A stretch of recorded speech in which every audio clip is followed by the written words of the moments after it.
Hey guys, it's Brad from Eskimo Surfing. So today we're going to be doing a bunch of series on how to try to take your surfing to the next level. So today we're going to be starting off on the Eskimo Roll, or the Turtle Roll, or the Barrel. There's a few sort of names. It's a good way to get punched through broken waves and try to get out to the back.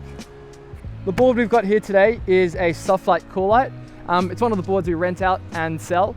It's a great board, it's a great beginner board. It's got tons of volume, and it's also a great intermediate and advanced board as well. We know we all love surfing these ones as well.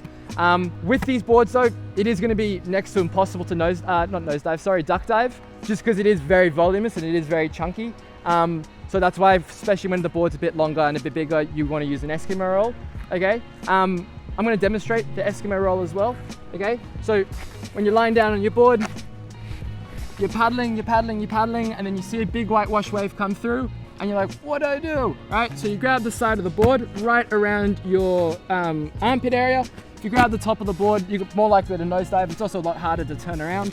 And if you grab it over here, it's just gonna feel pretty uncomfortable, okay? So you wanna get it right around your armpit area. You grab the side of the board, you turn over, wait for that white wash to come over, wait until all that energy sort of dissipated, right? Then you turn the board back over.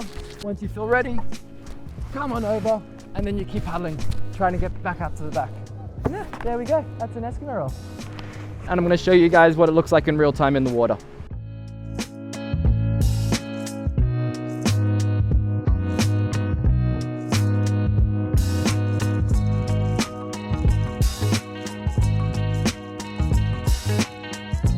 Alrighty guys, so I hope you guys learned a little bit about an Eskimo Roll.